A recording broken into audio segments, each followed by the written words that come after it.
హైదరాబాద్లో global summit సందడి నెలకొంది. కాసేపట్లో తెలంగాణ రైజింగ్ గ్లోబల్ సమ్మిట్ మొదలు కానుంది. శంషాబాద్ నుంచి ఫ్యూచర్ సిటీ రూట్లలో అతిథులంతా గ్లోబల్ సమ్మిట్కు తరలి వెళ్తున్నారు.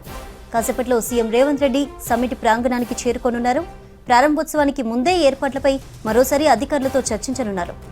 అతిథులకు వెల్కమ్ చెప్పేందుకు సమ్మిట్లో రోబోను ఏర్పాటు చేశారు. 154 మంది ప్రతినిధులతో పాటు 2000 మంది హాజరు కానుండటంతో సెక్యూరిటీని టైట్ చేశారు పోలీసులు. సమ్మిట్ ప్రారంభోత్సవం తర్వాత ప్రజాప్రభుత్వం 2 ఏళ్ల విజయోత్సవాలతో పాటు రాష్ట్ర అభివృద్ధి లక్ష్యంగా ఆవిష్కరించే ప్రణాళికలు వివరించనున్నారు ముఖ్యమంత్రి. తర్వాత వివిధ రంగాలకు చెందిన ప్రతినిధుల బృందాలతో విడివిడిగా సమావేశమవుతారు. దేశ విదేశాల నుంచి వచ్చిన వివిధ రంగాల ప్రతినిధులు, దిగ్గజ కంపెనీల రిప్రజెంటేటివ్స్ సీఎంను కలుస్తారు. ప్రతి 15 నిమిషాలకు 1-to-1 రౌండ్ టేబుల్ మీటింగ్లో ముఖ్యమంత్రి పాల్గొంటారు. మధ్యాహ్నం 3 గంటల నుంచి 7 గంటల వరకు దాదాపు 15 సమావేశాల్లో సీఎం పాల్గొంటారు. నోబెల్ శాంతి బహుమతి గ్రహీత Kailash Satyarthi, republic of Korea ప్రతినిధులు, ట్రంప్ మీడియా ప్రతినిధులు, అమెజాన్, ఐకియా ప్రతినిధులు, టెక్స్టైల్, ఫర్నిచర్ తయారీ, ఎంఎస్ఎంఈ, ఎలక్ట్రానిక్స్, మ్యానుఫ్యాక్చరింగ్, లాజిస్టిక్ రంగ ప్రతినిధులు సమ్మిట్ అటెండ్ కానున్నారు. ప్రపంచ ఆర్థిక సదస్సును తలపించేలా తెలంగాణ ప్రభుత్వం గతంలో ఎన్నడూ లేని విధంగా ఈ అంతర్జాతీయ స్థాయి సదస్సు నిర్వహిస్తోంది. ప్రపంచవ్యాప్తంగా ప్రముఖ పారిశ్రామికవేత్తలు, వివిధ రంగాలకు చెందిన దిగ్గజాలు దాదాపు 3000 మంది ఇందులో పాల్గొంటున్నారు. ఇవాటి నుంచి 2 రోజుల పాటు తెలంగాణ గ్లోబల్ రైజింగ్ సమ్మిట్ 2047 జరగనుంది. మధ్యాహ్నం 1:30కు సమ్మిట్ ప్రారంభం కాగానే వివిధ రంగాల్లో ప్రపంచంలో వస్తున్న మార్పులు, భవిష్యత్తుకు అవసరమైన అభివృద్ధి ప్రణాళికలపై చర్చలు కొనసాగుతాయి. గ్లోబల్ సమ్మిట్ వేదిక దగ్గర ప్రధాన వేదికగా ఏర్పాటు చేసిన 4 మీటింగ్ హాల్స్లో ఈ ప్యానెల్ డిస్కషన్స్ కొనసాగుతాయి. తొలి రోజులో భాగంగా 12 అంశాలపై చర్చా వేదికలు ఏర్పాటు చేశారు. సెషన్స్లో మంత్రులతో పాటు ఆయా రంగాల నిపుణులు, మేధావులు పాల్గొంటారు. రేటి సమ్మిట్ కి సంబంధించిన అప్డేట్స్ యాదగిరి లైవ్ ద్వారా అందిస్తారు. యాదగిరి, ఏంటి తెలంగాణ రైజింగ్ సమ్మిట్ కి సంబంధించిన అప్డేట్స్? జరిగే గ్లోబల్ సమ్మిట్ కి సంబంధించినటువంటి డెలిగేట్స్ ఎవరైతే ఉంటారో వాళ్ళందరూ కూడా సమ్మిట్ కి చేరుకుంటున్నారు. ఫ్యూచర్ సిటీలో ఏర్పాటు చేసినటువంటి ఈ సమ్మిట్ కి ఆల్రెడీ డెలిగేట్స్ వస్తున్నటువంటి సిచ్యువేషన్ మనం చూస్తున్నాము. దాదాపు గంట సేపు నుంచి కూడా అందరూ, అంటే వివిధ దేశాల నుంచి కూడా పెద్ద ఎత్తున ఈ గ్లోబల్ సమ్మిట్కు హాజరవుతున్నారు. డెలిగేట్స్ వస్తున్నారు. దేశం నుంచి కూడా చాలామంది కూడా ఈ సమ్మిట్కి హాజరు కాబోతున్నారు. కాబట్టి సో వాళ్ళందరూ కూడా ఇప్పుడిప్పుడే ఈ గ్లోబల్ సమ్మిట్ ప్రాంగణానికి చేరుకుంటున్నారు. వాళ్ళందరూ కూడా వచ్చి ఇక్కడ రిజిస్ట్రేషన్ చేసుకొని వాళ్ళకి కేటాయించినటువంటి హాల్లోకి వాళ్ళందరూ కూడా వెళ్తున్న సిచ్యువేషన్ అయితే మనకు ఇక్కడ కనబడతా ఉన్నది. అయితే ఈ ఫ్యూచర్ సిటీ ఏరియా ఈ గ్లోబల్ సమ్మిట్కి సంబంధించి దాదాపు 100 ఎకరాలలో ఇది ఏర్పాటు చేస్తూ ఉన్నారు. ఎటు చూసినా కూడా మొత్తం డెలిగేట్స్తోనే ఈ ఫ్యూచర్ సిటీ అనేది మనకు కనపడుతున్నటువంటి సిచ్యువేషన్ అయితే ఇక్కడ కనబడతా ఉన్నది. ఇక ఒక్కసారి ఇటు చూస్తే ఎవరైతే ఈ సమ్మిట్కి హాజరవుతున్న వాళ్ళందరూ కూడా ఇక్కడికి వచ్చిన తర్వాత వాళ్ళు ఇక్కడ రిజిస్ట్రేషన్ చేసుకోవాల్సి ఉంటుంది. ఎక్కడి నుంచి వచ్చారు, సో వాళ్ళు ఏ రంగంలో నిపుణులు, ఏ హాల్లో పార్టిసిపేట్ చేస్తారు అనేది సంబంధించిన దాంట్లో ఇక్కడ రిజిస్ట్రేషన్ చేసుకున్న తర్వాత ఇక్కడ నుంచి వాళ్ళకు ప్రత్యేకంగా ఒక కార్డు ఇచ్చి, అంటే పాస్కు సంబంధించినటువంటి పాస్ ఇచ్చి, ఐడి కార్డు ఇచ్చి లోపలికి పంపుతున్నారు. సో ఇక్కడ చూస్తున్నాం కదా మనము, అంటే చాలామంది కూడా ఒక్కసారిగా రావడంతో ఇక్కడ క్యూలో కూడా చాలామంది కూడా వాళ్ళ కేటాయించినటువంటి హాల్లకు సంబంధించినటువంటి రిజిస్ట్రేషన్ చేసుకుంటున్నటువంటి సిచ్యువేషన్ ఇక్కడ కనబడుతుంది. ఇక మధ్యాహ్నం 1:30కి ఈ సమ్మిట్ అనేది ప్రారంభం కాబోతుంది. గవర్నర్ జిష్ణుదేవ్ వర్మ ఈ సమ్మిట్ని ప్రారంభిస్తారు. ఇక ప్రారంభంలోనే సీఎం రేవంత్ రెడ్డికి సంబంధించినటువంటి స్పీచ్ కూడా ఇవాళ మొదటి రోజు సెషన్లో ఈ ప్రారంభానికి సంబంధించినటువంటి అంశంకి సంబంధించి, తర్వాత ఈ గ్లోబల్ సమ్మిట్ నిర్వహణకు సంబంధించి ప్రాధాన్యత ఏంటి, ఇందులో దీనివల్ల ఎట్లాంటి ప్రయోజనాలు ఉండే అవకాశం ఉంటుంది, ఇక్కడ నిర్వహించడానికి ప్రధాన రీజన్ ఏంటి అనే దాని మీద సీఎం రేవంత్ రెడ్డి ఈ అంశం మీద మాట్లాడతారు. ఇక దీనికి సంబంధించి మొత్తం ఇది 100 ఎకరాలలో ఏర్పాటు చేశారు. తర్వాత 33 క్లస్టర్లుగా వీటిని పూర్తి చేశారు. ఇక 44 దేశాలకు సంబంధించినటువంటి దేశాల నుంచి కూడా వివిధ రంగాల్లో ఎవరు నిపుణులు ఉంటారో వాళ్ళ నిపుణులందరినీ కూడా ఆహ్వానించారు. వాళ్ళందరూ కూడా గ్లోబల్ సమ్మిట్కు చేరుకుంటున్నారు. తర్వాత ఇందులో అత్యధికంగా యుఎస్ఏ నుంచి 54 మంది వస్తారు. అంటే ఇతర దేశాల నుంచి మొత్తం 154 మంది ఇప్పటి వరకు వీళ్ళు వస్తున్నట్లు కన్ఫర్మ్ అయింది. ఇందులో ఒక యుఎస్ఏ నుంచే 54 మంది ఈ సమ్మిట్కి హాజరు కాబోతున్నారు. ఇక ఈ 54 మందితో పాటు ఇక దేశంలో ఉన్నటువంటి వివిధ రంగాల్లో నిపుణులు ఉన్నటువంటి వాళ్ళు కూడా పెద్ద ఎత్తున వందల సంఖ్యలో ఈ సమ్మిట్కి హాజరు కాబోతున్నారు. మొత్తం ఈ సమ్మిట్ ప్రాంగణం అంతా కూడా ఎంట్రన్స్ నుంచి ఎగ్జిట్ వరకు కూడా మొత్తం 1000 సీసీ కెమెరాల నిఘాతో పోలీస్ బందోబస్తును ఏర్పాటు చేశారు. తర్వాత దాదాపు 2000 మంది పోలీసులతోని ఇక్కడ బందోబస్తు ఏర్పాటు చేశారు. అంటే ఏదైతే ఎంట్రన్స్ ఉందో ఎంట్రన్స్ నుంచి కూడా మొత్తం హాల్కు చేరుకునే వరకు ఎక్కడ కూడా ఇబ్బంది కాకుండా అన్ని సౌకర్యాలు కల్పించే విధంగా, తర్వాత వచ్చే గెస్టులు కూడా ఏదైతే మెయిన్ ఎంట్రన్స్లో దిగుతారో ఆ దిగిన దగ్గర నుంచి వాళ్ళు పార్కింగ్ ఎక్కడ చేయాలి, వెహికల్ ఎక్కడ పెట్టాలి, సో ఎక్కడి నుంచి ఎటు వైపు వెళ్ళాలి అనేది దగ్గరుండి పూర్తి స్థాయిలో వాళ్ళంతా డెలిగేట్స్ కూడా ఎక్కడ కూడా ఇబ్బంది కాకుండా జాగ్రత్తలు తీసుకుంటున్నారు. ఇక ఇందులో అయితే గ్లోబల్ సమ్మిట్కి సంబంధించిన దాంట్లో మేజర్గా ఇవాళ మధ్యాహ్నము 1:30కు ఇది ప్రారంభమవుతుంది. తర్వాత సీఎం రేవంత్ రెడ్డి ప్రసంగం ఉంటుంది. ఆ తర్వాత కొంతమంది డెలిగేట్స్కి సంబంధించినటువంటి ప్రసంగ స్పీచ్ కూడా ఇందులో ఉంటుంది, ప్రారంభానికి సంబంధించినటువంటిది ఉంటుంది. ఆ తర్వాత ఇక ఆయా హాల్లో అంటే ఏ హాల్లో ఎవరికి ఏ సబ్జెక్టు మీద అనేది ఇప్పటికే దాని మీద ఒక టేబుల్ కూడా తయారు చేశారు, టైం టేబుల్ కూడా తయారు చేశారు. ఇక ఆ టైం టేబుల్ ప్రకారము ఆయా హాల్లో ఎక్కడెక్కడైతే ఏ సబ్జెక్టుకి సంబంధించి ఎక్కడ కేటాయించారు అనే దానికి సంబంధించి ఇప్పటికే ఒక టేబుల్ ఇచ్చారు. ఆ టేబుల్ ప్రకారము వాళ్ళందరూ కూడా ఆయా సబ్జెక్టులకు సంబంధించిన వాళ్ళందరూ కూడా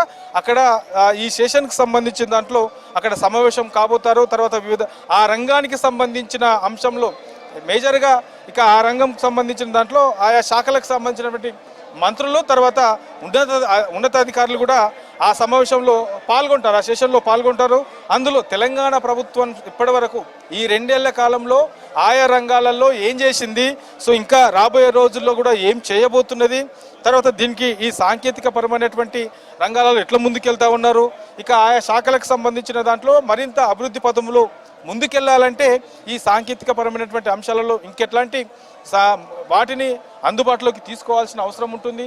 సో ఇట్లా విజన్ డాక్యుమెంట్ ఏదైతే తెలంగాణ ప్రభుత్వం విజన్ డాక్యుమెంట్ తయారు చేసిందో 2047కు సంబంధించి, మరి దానికి అనుగుణంగా ఎట్లా ముందుకెళ్లే అవకాశం ఉంటుంది అనే దాని మీద వివిధ హాల్లో కేటాయించినటువంటి ఆ సెషన్లలో వీటి మీద చర్చించే అవకాశం ఉంటుంది. తర్వాత ఆయా రంగాలకు సంబంధించినటువంటి నిపుణులు కూడా పలు సూచనలు చేసే అవకాశం అయితే ఇందులో ఉంటుంది. అయితే మేజర్గా ఇందులో ఇవాళ జరిగే ఈ సెషన్లో ఈ గ్లోబల్ సమ్మిట్కి సంబంధించిన దాంట్లో వివిధ రంగాల్లో నిపుణులు కూడా హాజరవుతున్నారు. కాబట్టి ఇందులో మేజర్గా నోబెల్ శాంతి బహుమతి గ్రహీత శ్రీ కైలాష్ సత్యార్థి, తర్వాత రిపబ్లిక్ ఆఫ్ కొరియా ప్రతినిధులు, తర్వాత ట్రంప్ మీడియా ప్రతినిధులు, అమెజాన్ ఐకియా ప్రతినిధులు, తర్వాత టెక్స్టైల్కి సంబంధించిన వాళ్ళు, ఫర్నిచర్ తయారీకి సంబంధించి ఎంఎస్ఎంఈ, తర్వాత ఎలక్ట్రానిక్స్ మ్యానుఫ్యాక్చరింగ్ సంబంధించి, లాజిస్టిక్స్ సంబంధించి, తర్వాత వేర్ హౌసింగ్, ఇట్లా వివిధ రంగాల్లో అనుభవం ఉన్నటువంటి నిపుణులందరూ కూడా ఈ సమావేశాలకు హాజరు కాబోతున్నారు.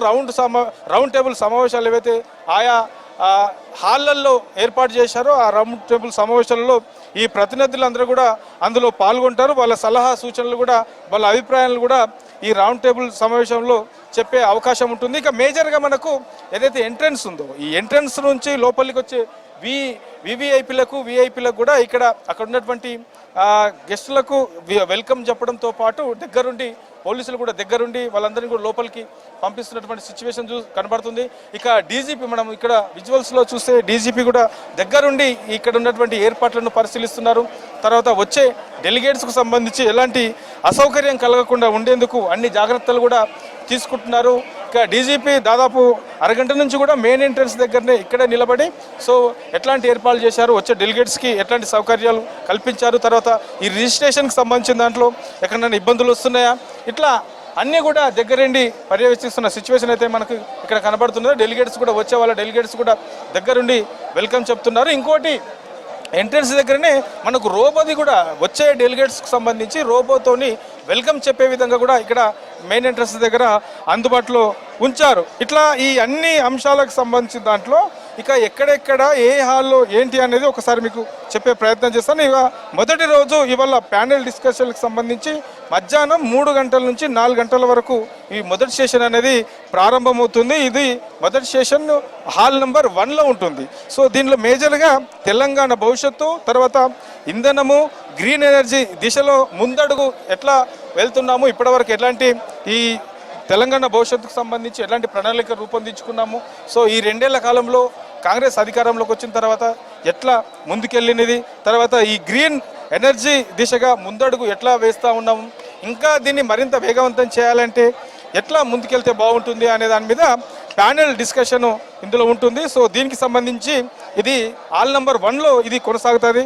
తర్వాత హాల్ నెంబర్ 2లో ఎలక్ట్రిక్ వాహనాలకు సంబంధించి, తర్వాత నాన్ ఎమిషన్ టెక్నాలజీకి సంబంధించిన దాంట్లో ఈ సెషన్లో హాల్ నెంబర్ 2లో ఈ రౌండ్ టేబుల్ సమావేశం ఉంటుంది. దీనికి సంబంధించి ఆయా శాఖలకు సంబంధించి అధికారులు, తర్వాత మంత్రి, తర్వాత ఈ ఎలక్ట్రిక్ వాహనాలకు సంబంధించిన ఎలక్ట్రిక్ దాంట్లో అనుభవం ఉన్నటువంటి నిపుణులను ఈ రౌండ్ టేబుల్ సమావేశంలో పాల్గొంటారు. ఇది హాల్ నెంబర్ 2లో కొనసాగుతుంది. ఇక హాల్ నెంబర్ 3 వరకు వస్తే మనకు అందులో ఈ సాంకేతిక రంగంలో సెమీ కండక్టర్ ప్రజెంటేషన్కి సంబంధించి టెక్నాలజీకి సంబంధించినటువంటి అవకాశాలు ఎట్లా ఉంటాయి, సో దాన్ని మరింత తెలంగాణలో ఇది అమలు చేయాలంటే ఏం చేయాలి అనే దాని మీద ఈ హాల్ నెంబర్ 4లో ఇవాళ జరిగే ఈ సెషన్లో ఇది ఉంటుంది. ఇట్లా ఒక్కొక్క హాల్లో వాళ్ళకి కేటాయించినటువంటి దాంట్లో ఆయా రంగాలకు సంబంధించిన దాంట్లో ఉంటుంది. ఇక 5 నుంచి 6 గంటల వరకు ఏదైతే ఈ మనకు గిగ్ వర్కర్లకు సంబంధించినటువంటిది ఇప్పటికే తెలంగాణ ప్రభుత్వం ప్రత్యేకంగా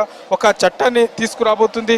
తర్వాత ఇందులో తర్వాత తెలంగాణ ప్రభుత్వం ఈ టెక్నాలజీ పరంగా ఈ ఐటీ రంగ ఏటీసీకి సంబంధించిన సెంటర్లకు సంబంధించి ఎన్ని తీసుకొచ్చేది, అందులో టెక్నాలజీ పరంగా ఎట్లా ఇప్పటి వరకు ఎట్లాంటి చర్యలు తీసుకున్నాము, ఎట్లాంటి సౌకర్యాలు కల్పించాము, తర్వాత టామ్కామ్ ద్వారా ఎట్లాంటి విద్యార్థులకు ఎలాంటి ట్రైనింగ్ ఇస్తున్నారు, దానివల్ల ఇతర దేశాలకు ఎంతమందిని పంపిస్తున్నారు, దానివల్ల ఎట్లాంటి ప్రయోజనాలు ఉన్నాయి, దాన్ని ఇంకా మరింత మెరుగుపరచాలంటే ఏం చేయాలి, ఇట్లా ఓవరాల్గా ఈ అన్నిటి అంశాల మీద కూడా ఇవాళ జరిగే మొదటి ఈ రౌండ్ టేబుల్ సమావేశాలు మొదటి సెషన్లలో ప్రధానంగా ఈ అంశాల మీద ఈ చర్చ జరుగుతుంది. ఇక ఈ గిగ్ వర్కర్లు, తర్వాత టామ్కాము, ఏటీసీ సెంటర్లకు సంబంధించిన దాంట్లో సాయంత్రం 5 నుంచి 6 గంటల మధ్యలో జరిగే అవకాశం ఉంది. దీనికి సంబంధించి ఆ శాఖకు సంబంధించినటువంటి మంత్రి వివేక్ వెంకటస్వామి కూడా ఆ సెషన్లో పాల్గొనబోతున్నారు. సో ఇక ఇవాళ జరిగే ఈ సెషన్లకు సంబంధించి సాయంత్రం 7లోపు అన్ని 3-4 పెట్టుకున్నారు. ఆ 3-4 సంబంధించి కూడా పూర్తి స్థాయిలో కంప్లీట్ అయిన తర్వాత